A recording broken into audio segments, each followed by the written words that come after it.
So hi guys, my name is Ajay Jarwal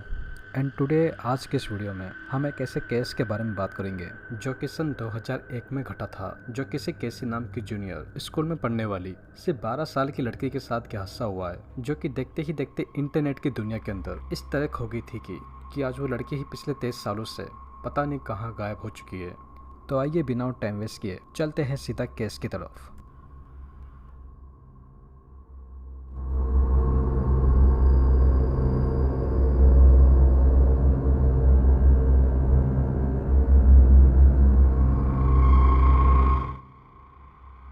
all right, हमारे इस case की स्टार्टिंग जो कि सन 2001 दिसंबर का है। अमेरिका के स्टेट अरकानसास में रहने वाली एक 12 साल की लड़की जिसका नाम कैसी था। इसके फादर रिक जो कि पुलिस में काम करते थे, जिनकी वाइफ सन 1999 में एक कार एक्सीडेंट के दौरान अनफॉर्चुनेटली मर गई थी। तो बस रिक वो अपने पुराने घर को छोड़कर जिधर इनको इनकी मरी हुई वाइफ की यादें आती थी, तो उन्हीं से मूव ऑन करने के लिए रिक ने अरकानसास के एक नॉर्थ हॉलैंड के इलाके में एक नया घर खरीदा था, जो कि वो घर सरप्राइजली ऐसी जगह मौजूद था जिधर दूर दूर तक कोई नहीं था। तो बस ऑब्वियस से ही बात है कि कैसी उसके आस पड़ोस में कोई फ्रेंड्स वगैरह नहीं थे। तो इसी ही चीज को देखते हुए रिक उन्होंने कैसी की लाइफ की इंपॉर्टेंस को देखते हुए, ताकि वो लोगों से बातचीत करते हुए सोशलाइज हो सके, रिक वो कैसी को कुछ समय के लिए इंटरनेट पर जाकर इसके स्कूल के दोस्तों से बातचीत करने के लिए कहते हैं। जो कि यही डिसीजन समहाउ अब रिक को कहीं ना कहीं इतना ज्यादा लाइफ टाइम रिग्रेट करने वाला था कि वो इसके बाद अपने आप को ही माफ नहीं कर पाए थे। आइए देखते हैं कैसे।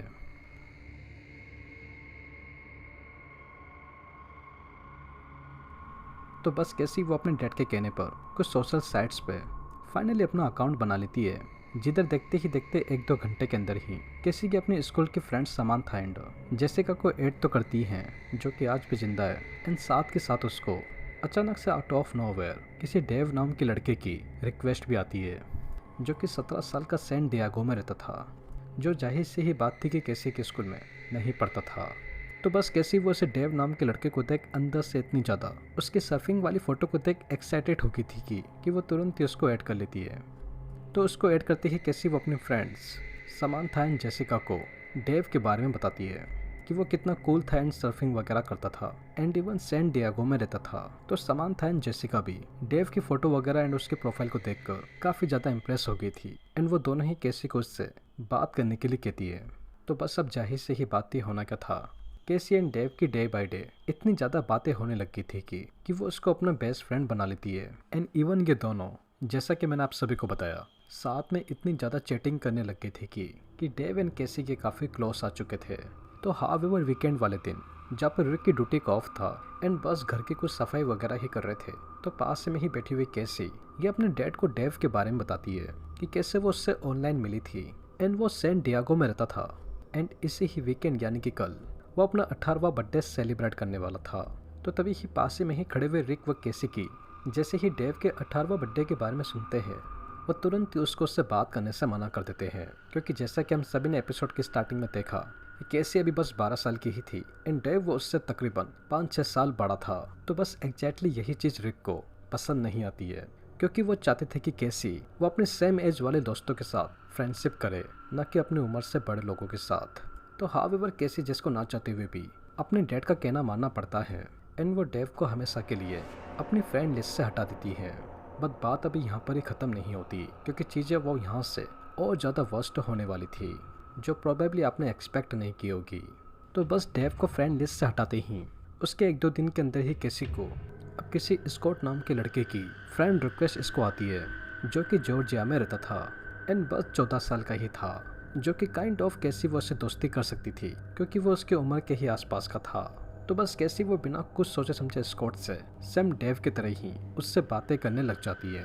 जो कि रिक को भी इस बार कोई प्रॉब्लम नहीं थी। तो बस कैसी वो एक दिन लेट नाइट घर पे अकेली थी, क्योंकि रिक वो तो ड्यूटी पे बाहर गए हुए थे एंड कैसी का बड़ा भाई यानी कि टॉम वो अपने दोस्तों के साथ पार्टी करने के लिए उनके घर पे गया हुआ था। तो बस अकेले घर में बोर होती हुई कैसी वो इंटरनेट पर जाकर अपने फ्रेंड स्कॉट से कुछ चैटिंग करने लग जाती है। तो खैर इसी ही बीच हम सभी ही देख पाते हैं कि कैसे उसके घर के अंदर आउट ऑफ द ब्लू पीछे से कोई घुस आया होता है। वेल अब उसके साथ आगे क्या होता है तो वो हम आगे चलकर देखेंगे। तो मीनवाइल टॉम वो अपने दोस्त के घर से फाइनली पार्टी खत्म होने के बाद अपने घर पे आ गया था। तो जहाँ पर घर पे आते ही उसको एक बड़े ही अनएक्सपेक्टिंग चीज़ देखने को मिलती है कि कैसे उसका कंप्यूटर तो ऑन था बट वो उसको घर में दिखाई नहीं दे रही थी। तो बस इसी ही चीज़ से अंदर से बुरी तरीके से डरते हुए टॉम वो इमीडिएटली अपने डैड रिक को कॉल लगाकर उनको इस मैटर के बारे में बताता है। तो जिधर रिक वो चीज़ को सुन तुरंत ही अपनी ड्यूटी को छोड़ कुछ पुलिस ऑफिसर्स के साथ अपने घर पे आते हैं। तो घर पे आते ही वह सबसे पहले उसका जायजा लेकर कि कैसी घर से भागी है कि नहीं पता लगाने की कोशिश करते हैं। तो जहाँ पर उनको देखने को मिलता है कि कैसे की सारी चीज़ें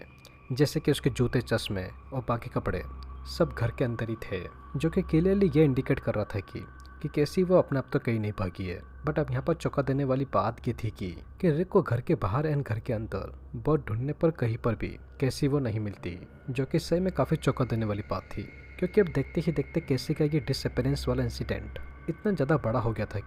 कि वो न्यूज़ चैनल के अंदर टेलीकास्ट होने लग गया था। तो अब एग्जैक्टली इसी ही चीज़ को देखते हुए पुलिस के साथ साथ एकनसांस के लोकल लोग भी ऐसे वॉलंटियर के तौर पर कैसी को ढूंढने लग गए थे। बट लोगों के इतने ढूंढने के बाद भी उनको कैसे कहीं भी नहीं मिल रही थी। तो पुलिस वो अपनी इन्वेस्टिगेशन को आगे प्रोसीड करते हुए नेक्स्ट डे कैसे के स्कूल के अंदर ही उसके जितने भी फ्रेंड्स थे पुलिस वो उनसे पूछताछ करती है। तो जिधर समांथा एंड जेसिका वो दोनों ही अपने बयान के अंदर स्कॉट एंड डेव का नाम लेते हैं, जिनसे लास्ट टाइम कैसी ऑनलाइन चैटिंग कर रही थी। तो पुलिस वो जेसिका एंड समांथा के कहने पर अपनी इन्वेस्टिगेशन के लिए सीधे इन दोनों लड़कों के घर पे कैसी को ढूंढने निकल जाती है। तो जिधर पुलिस वो सबसे पहले स्कॉट के घर पे जाती हैं। तो जिधर स्कॉट के घर पे छानबीन करने पर पुलिस को ऐसा कुछ भी नहीं मिलता जिससे कि स्कॉट विक्टिम बन सके। But up on the other side police सब वो जैसे ही डेव के घर पे जाती है तो उनको एक बड़ा ही चौंका देने वाला दृश्य ठीक अपने आंखों के सामने देखने को मिलता है कि जिस डेव को हम 18 साल का समझ रहे थे वो 18 साल का ना होकर बल्कि शॉकिंगली 55 साल का था, जिसने कैसी को किडनैप करके अपने रूम पे लाकर उसके साथ सेक्सुअल असॉल्ट करते हुए रैप कर जान से ही मार डाला था। एंड स्कॉट उसने पुलिस के डर से अपने आप को भी सर में गोली मार के खुद को भी मार डाला था, क्योंकि पुलिस को उसके घर के अंदर उन दोनों की डेड बॉडी मिलती है। तो बस अब फाइनली इस केस के एंडिंग में रिक, जो कि वो एक्सपेक्ट कर रहे थे कि उनकी बेटी उनको मिल जाएगी, बट अनफॉर्चुनेटली जैसा कि अभी हम सभी ने देखा कि उसकी बहुत ही ब्रूटलाइज तरीके से डेव के हाथों डेथ हो गई थी, जो कि कैसी के फ्रेंड्स और उसकी फैमिली वो सभी ही ये न्यूज़ सुनकर इतना ज़्यादा दुखी हो गए थे कि क्योंकि उन्होंने ऐसा बिल्कुल भी एक्सपेक्ट नहीं किया था कि कैसी के साथ ऐसा भी कुछ हो सकता है। तो हाउएवर कैसी के मर जाने के बाद उसके डैड एंड उसके क्लोज फ्रेंड्स वो कैसी की डेथ से अवेयर होते हुए ऐसे मेमोरियल कैसी फाउंडेशन नाम का एक चैरिटी ओपन करते हैं, जिधर जितनी भी टीनेज लड़कियां जो कि इंटरनेट के बारे में अवेयर नहीं होती है कि उनको इंटरनेट पे किससे बातचीत करनी चाहिए और किससे नहीं, ताकि और कैसी जैसी विक्टिम्स आगे देखने को ना मिले। एंड बस इसी के ही साथ हमारा ये केस कैसी वुडी the sex location and age ठीक इधर ही एंड हो जाता है। अब दोस्तों, अगर आप सभी को ये केस अच्छा लगा हो तो कमेंट्स करके जरूर बताइएगा, ताकि हम आगे भी हो ऐसे ही क्राइम वाले केसेस लेकर आया करें। तो बस तब तक के लिए take care and peace out.